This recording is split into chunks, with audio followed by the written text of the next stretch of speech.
13 दिसंबर 2001 संसद की शीतकालीन सत्र जारी था। पोटा यानी आतंकवाद निरोधक अध्यादेश 2001 पर बहस चल रही थी। इस अध्यादेश के पक्ष विपक्ष में जोर शोर से लोकसभा के सांसद अपनी अपनी दलीलें दे रहे थे। देश में ध्रुवीकरण नहीं होना चाहिए, न सांप्रदायिक आधार पर, न जातीय आधार पर, न राजनीति ऐसे दो खेमों में बंटनी। संसद में बैठे उन सांसदों को क्या पता था कि वो जिस आतंकवाद पर नकेल कसने की कोशिश कर रहे हैं, संसद में आतंकवाद को रोकने के लिए नए रास्तों की खोज करने में लगे हुए हैं, वही आतंकवाद धीरे धीरे लोकतंत्र के सबसे बड़े मंदिर की दहलीज को पार कर रहा है। नमस्कार दोस्तों, आप देखना शुरू कर चुके हैं हमारे ऐतिहासिक किस्से कहानियों का खास प्रोग्राम ऐतिहासिक गलियारे।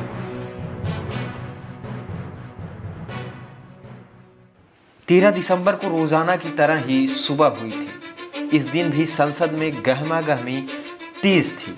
कई सारे मुद्दे पक्ष विपक्ष के हंगामों की वजह से सदन की कार्यवाही 40 मिनट के लिए रोक दी गई थी।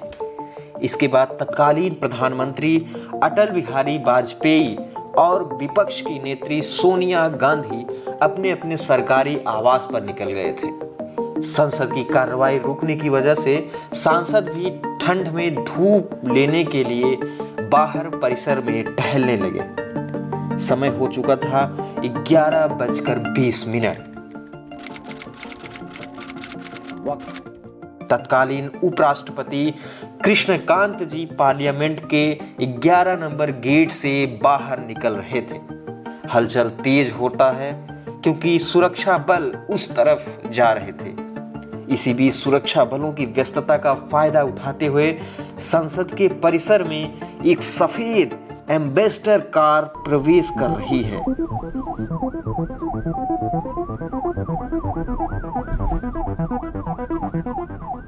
इस कार का नंबर था DL3CJ1527। ये कार सीधे उपराष्ट्रपति के कार से जा टकराती है।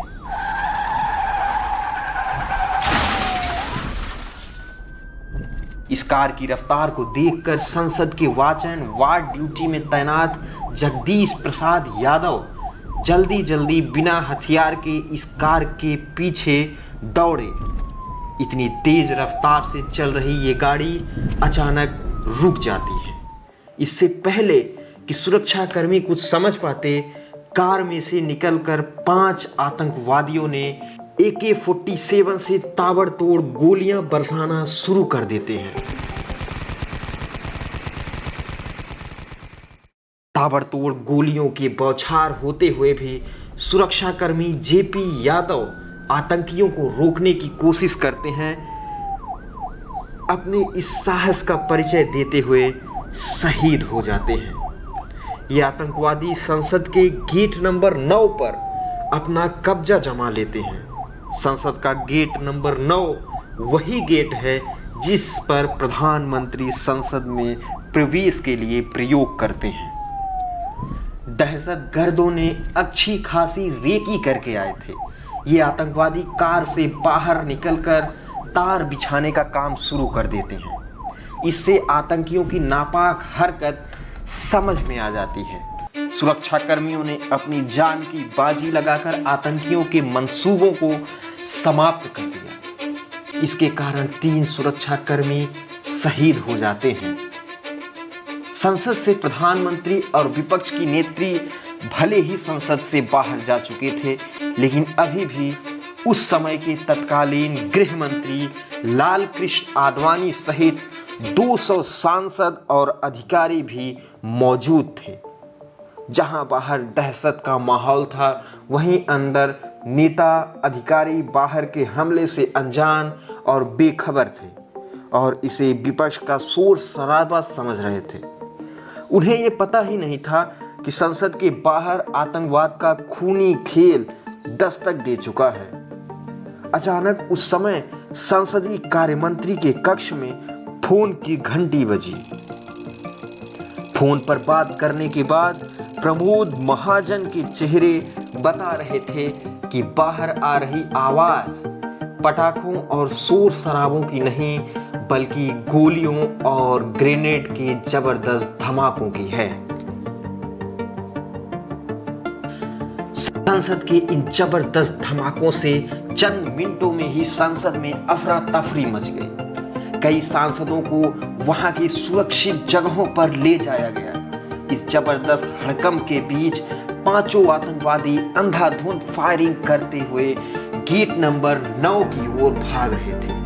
गेट नंबर 9 की तरफ पहुंचते इससे पहले सुरक्षा कर्मियों ने गेट को पूरी तरह से बंद कर दिया। आतंकियों के फायरिंग जारी थी, लेकिन सुरक्षा बलों ने जवाबी फायरिंग में 3 आतंकियों को जल्द ही ढेर कर दिया।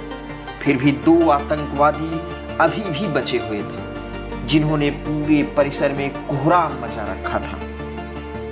सुरक्षा कर्मियों ने चौथे आतंकी को भी मार गिराया। बचा हुआ एक आतंकी जो अभी भी खूनी कारनामे को अंजाम दे रहा था, वो गेट नंबर 1 की तरफ बढ़ता है। गेट नंबर 1 वही गेट है जहां से सभी सांसद और मंत्रीगण संसद भवन के अंदर जाते हैं।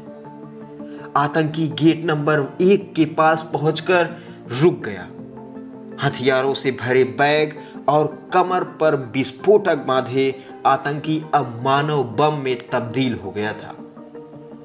जब इसे लगा कि इसके सारे साथी मारे जा चुके हैं, पलक झपकते ही इसने खुद को उड़ा लिया। उस आतंकी के चिथड़े उड़ गए। उसके मांस के टुकड़े आसपास के दीवारों में जाकर चिपक गए थे।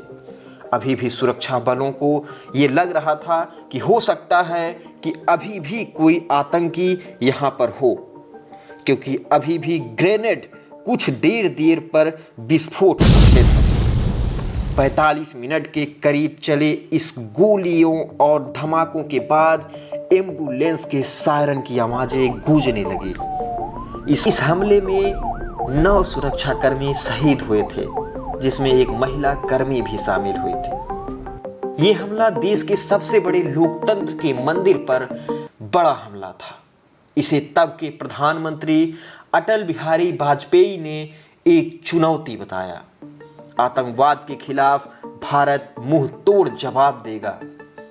अभी ये पता नहीं था कि ये आतंकी कहां से और किस योजना के तहत आए हुए थे। सौ और बैग से मिले सबूतों ने पूरा मामला समझा दिया था। इससे ये साफ हो गया था कि इसके पीछे पाकिस्तान के नापाक इरादों का हाथ है। 2 दिन के अंदर दिल्ली पुलिस ने हमले के पीछे मास्टरमाइंड का पता लगाकर उसे अरेस्ट कर लिया। कार और सेल फोन के माध्यम से पूरा तार जिनसे जुड़ा था वो पता चल गया।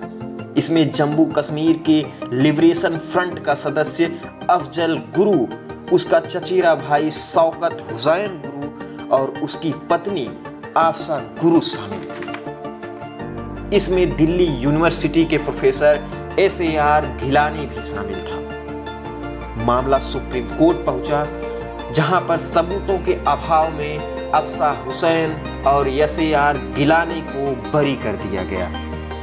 अफजल गुरु को फांसी की सजा सुनाई गई, जबकि शौकत हुसैन को 10 साल की सश्रम सजा सुनाई गई थी। अफजल गुरु की पत्नी ने राष्ट्रपति से दया याचिका लगाई थी। 2013 के तत्कालीन राष्ट्रपति रहे प्रणब मुखर्जी ने इसे सख्ती से खारिज कर दिया था। दिल्ली के तिहाड़ जेल में अफजल गुरु को फांसी पर लटका दिया जाता है। आतंकवादी घटना लोग आज भी याद रखते हैं। ऐतिहासिक गलियारों के प्रोग्राम में आज के लिए इतना ही। यदि आप चैनल पर पहली बार हैं तो चैनल को सब्सक्राइब जरूर कर लें। नमस्कार।